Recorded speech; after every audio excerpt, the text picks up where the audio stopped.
This is a genuine story of an experience that happened to my family almost 30 years ago. Back then, when she was 3 years old, my cousin had an imaginary friend called Bobby. My cousin would play and talk with Bobby for ages at a time.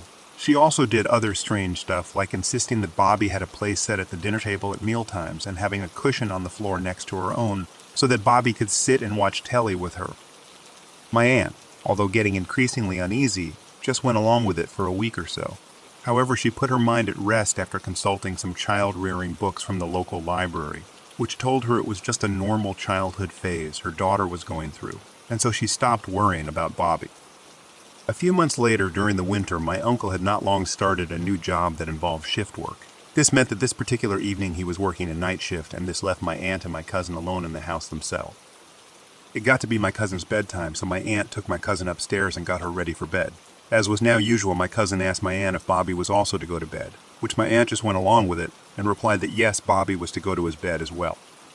After getting my cousin changed, they went through to her bedroom, Reed, my cousin, and Bobby, of course, a bedtime story, tucked her and Bobby into bed, kissed her good night, and finally my aunt was finished with her motherly duties for the evening, and it was time to relax and lay down. My aunt left the bedroom and started to go back down the stairs to have a cup of tea and watch some telly. My aunt had just reached the bottom of the stairs when my cousin shouted from her bedroom that my aunt had forgot to turn the bedroom light off. She would normally sleep with her bedroom door open and the hall light on. Sighing, my aunt turned around and started back up the stairs. Just as she got to the top stair, she saw the light go off in my cousin's bedroom. My cousin then shouted, "It's okay, Mommy, Bobby turned it off." My aunt rushed into the bedroom a split second after my cousin shouted this, and my cousin was still all tucked up in her bed. As the light switch at that time was too high up on the wall for my then 3-year-old little cousin to reach and was on the opposite side of the room to the bed next to the door, my aunt just froze in the doorway for a few seconds, not knowing what had just happened or what she should do. My aunt, now freaking out inside her head but trying not to show it, decided just to act normally and said goodnight again to my cousin, and then went very quickly back downstairs and immediately phoned my uncle at his work. She sounded so terrified on the phone that my uncle asked his supervisor if he could leave work early due to an emergency at home. I remember when my aunt told me about this incident, she said that while she was waiting for my uncle to get home, that she was so frightened that she didn't think she could have went back up to the room, even if the house had went on fire. The next morning, my aunt sat down with my cousin and had a conversation that ended with her telling my cousin that she shouldn't play with Bobby again. My cousin said that Bobby was upset about this and wanted to stay. My aunt lost her temper and said Bobby had to leave, and that was the end of it. A few days later, as my cousin had not spoken to or mentioned Bobby since that conversation, my aunt casually asked my cousin over lunch what had happened to Bobby. My cousin looked up at her mother and replied with a question that chilled my aunt. "What is a bitch, Mummy?" My aunt asked her where she had heard such a word, and she shouldn't have said a word like that. My cousin replied, "That's what Bobby said when he left Mummy. He said he was leaving because of the bitch."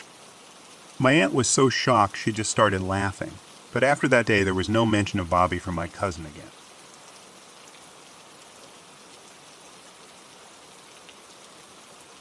I've always found solace in hiking, in the rhythmic sound of my footsteps on a forest trail, the canopy of trees overhead offering a retreat from the world. I've traversed many paths, but there's one hike that haunts me to this day, a journey that began like any other but ended in a terror I can't shake off. It was about a year ago, midweek, when I decided to take a break from the monotony of my daily routine. The trail I chose was a familiar one, a path I had hiked more than 10 times, nestled in a dense forest a few hours' drive from my home. I arrived at the parking lot to find it completely empty. It was unusual but not alarming. The solitude of a midweek hike was something I cherished. The absence of people meant a closer communion with nature, or so I thought. With my backpack slung over my shoulders, I set off on the trail. The forest was alive with the sounds of wildlife, the rustling of leaves and the distant chirping of birds. I breathed in the fresh, earthy air, feeling the stress of city life melt away with each step. After a few kilometers, the trail veered toward an open field, a part of the hike I always look forward to. But before the field came into view, something pierced the usual forest symphony, a scream. The sound was chilling, a high-pitched, blood-curdling scream that echoed through the trees. It was unlike anything I'd ever heard, not the call of a deer or the cry of a fox. This was different, inhuman, like something out of a horror game. A cold shiver ran down my spine. I stopped in my tracks, straining my ears for any further sound. But there was only silence, a heavy, oppressive silence that seemed to hang in the air. I considered turning back, but curiosity and a sense of disbelief propelled me forward. I needed to see the field, to assure myself that everything was normal. As I approached the clearing, the screams resumed louder and more terrifying than before. They seemed to come from multiple directions, surrounding me, closing in. My heart pounded in my chest, my earlier tranquility replaced by a growing sense of dread. I reached the edge of the field, the grass swaying gently in the breeze. But the beauty of the scene was overshadowed by the screams that now seemed to reverberate around me. I stood there paralyzed, trying to make sense of what was happening. The screams grew in intensity, a cacophony of terror that seemed to shake the very ground beneath me. That's when I saw it, a figure standing at the far end of the field. It was humanoid in shape but distorted, its limbs elongated, its movements jerky and unnatural. The figure seemed to be the source of the screams, its head thrown back, mouth wide open, in an eternal, silent shriek. Panic surged through me. Every instinct screamed at me to run, to escape this nightmare. I turned and fled, my feet pounding the trail, the screams following me, a relentless pursuit. I didn't stop, didn't dare look back. The forest, once a haven, now felt like a trap, the trees closing in around me. The screams continued, a haunting chorus that seemed to chase me through the woods. I reached my car, gasping for breath, my hands shaking as I fumbled with the keys. I threw myself inside, locking the doors, my heart racing.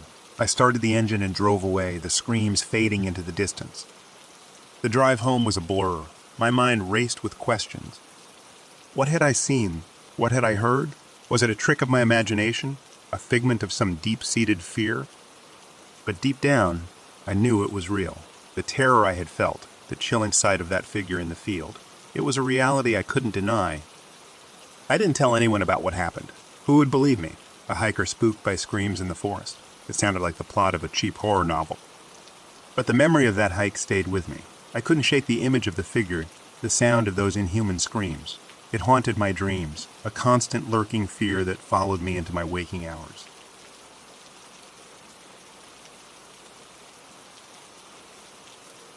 About 15 years ago, I was working in a smallish company. They had about 75 employees. The owner of the company ended up selling it, and the new owners came in and cleaned house. They fired about 15 people. A guy that I worked with, I'll call him Dave here, was one of them. Dave was shocked that he was fired. Most people didn't get along with Dave because he was odd. He had a short temper and sometimes yelled at people, and he had some personal grooming problems like bad dandruff and body odor. So many people were glad to see him go, and it was no shock to many of us that he was fired. About a week after the mass firing, I'm at work and get a phone call from Dave. He tells me that he wants to take me out to lunch as a way of saying thanks for my recently teaching him how to run a few different machines. That knowledge will help him get a new job. I agree to go, and a few days later he shows up at lunchtime. I had assumed he was taking several people from there out, but it turned out to be just me. At lunch, things started off fine, then got strange. He was upset about being fired and was angry. I let him vent and sympathize with him. He had been then several years and felt betrayed. As lunch starts to wind down, he tells me that I was one of the few people he liked there, and that there were people there that he would love to hurt. It was a little strange, but I just thought he was still venting. We get in his car to drive back, and he starts telling me how easy it would be to lock the doors from the outside with boards and burn the place down or to do damage to it. As we pull into the parking lot, he tells me not to worry, that even if he could hurt some of these people, I was his friend. The way he said it really gave me chills. I said goodbye, got out of the car, and went inside. There was a window near my boss's desk that looks out to the parking lot. I could see Dave's car from there. He wasn't leaving. He was just sitting in his car. Lunch ends and everyone goes back to work, and Dave was just sitting there. I tell my boss we need to call 911. Dave said some strange things. I think he might try to hurt someone. My boss called 911 and the police get there within a few minutes. They talked to Dave, got him out of his car, and then put him in the backseat of the police car. They then used his keys to open the trunk. In the trunk they find a few boards, some rope, and a few guns. They talk more to Dave, and he agreed to be taken into custody and to get some help. I don't know if he would have done anything, but the way the building is designed, had he decided to, he could have shot a lot of people in a very short period of time. I was so freaked out I couldn't work the rest of the day.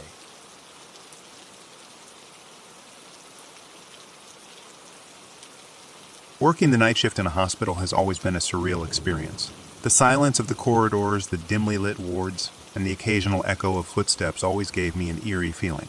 But nothing prepared me for that night, the night when I questioned everything I thought I knew about the world. I was a nurse in the pediatric intensive care unit, a place of both hope and heartache.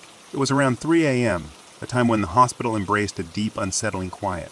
We had a violent incident earlier in the night, and one of our gurneys was damaged beyond use. I headed to the basement storage unit to grab a new one, the fluorescent lights flickering as I descended. The basement was a labyrinth of medical supplies and equipment, a stark contrast to the sanitized, orderly wards above. I navigated through the clutter, my mind preoccupied with the night's events. That's when I felt it, a tug on my shirt. Startled, I assumed it had caught on something, but a quick glance revealed nothing. I shrugged it off, attributing it to my tired mind playing tricks on me. But then it happened again, more forceful this time, and with it came a voice, clear as day, a little girl's voice saying, "I'm lost." My heart leaped into my throat. The voice was so distinct, so real. I spun around, expecting to see a child standing there, but there was no one. Just the endless rows of supplies, their shadows stretching ominously. Panic set in, cold, gripping fear. I reached for my walkie-talkie, my hands trembling. "Mike," I called, my voice barely above a whisper. "I need you down in storage to help with the gurney." I waited, the silence suffocating, every creak and groan of the building amplifying my fear. Then, faintly, I heard it again, the voice of the little girl sobbing, calling out for help. When Mike arrived, I was a wreck. "Did you hear that?" I asked, my voice shaky. "Hear what?" he replied, looking at me with concern. "The girl, the voice. She said she was lost." Mike gave me a long, searching look. "There's no one here, just us. Maybe you're just tired." I knew what I heard, but his rational words calmed me. We grabbed the gurney and headed back upstairs, the weight of what happened pressing down on me. I couldn't shake the feeling that something was wrong. The voice was so real, so full of fear and sadness. I decided to do some digging. Over the next few days, I scoured hospital records, searching for any clue that might explain what I had heard. And that's when I stumbled upon it, a story from years ago about a little girl named Emily who had gone missing in the hospital. She was last seen in the PICU before disappearing without a trace. Her case had gone cold, her fate a mystery. The discovery sent chills down my spine. Was Emily's spirit still wandering the hospital, lost and alone? The thought haunted me, a ghostly presence lingering in the back of my mind. I returned to the basement, determined to find answers. The air felt heavier this time, charged with an unseen energy. I walked through the rows of supplies, my heart pounding. "Emily," I called out, my voice echoing off the walls. "Are you here?" The silence answered me. I felt foolish, standing there talking to an empty room. But then, there it was again, the faint sound of a child crying, so distant yet so clear. I followed the sound, my steps hesitant. It led me to a corner of the basement, a place cluttered with old, forgotten equipment. And there, tucked away in the shadows, I found it, a small, dusty toy, a teddy bear with one eye missing. The realization hit me hard. This was Emily's bear, the one mentioned in the reports, her most cherished possession. It was as if she had led me here to this forgotten relic of her existence. I picked up the bear, a sense of sadness washing over me. "I'll find you, Emily," I whispered. "I promise." I took the bear to the PICU, placing it in a small memorial we had set up for lost children. It felt like the right thing to do, a way to honor Emily's memory. That night, as I finished my shift, I felt a sense of peace. The corridors were still empty, the night still silent, but the weight of the unknown had lifted. As I left the hospital, I looked back one last time, and in that moment, I swear I saw a faint glimmer of light, a shadowy figure of a little girl, standing at the window. She was holding the bear, a faint smile on her face. And then she vanished, a whisper in the wind, leaving behind nothing but echoes in the shadows.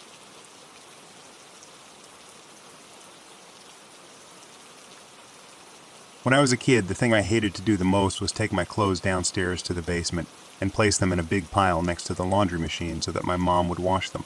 That side of the basement was not finished, and it freaking terrified me. I had so many nightmares about the place, like crazy reoccurring nightmares that I would realize when they were happening, but I was unable to escape them.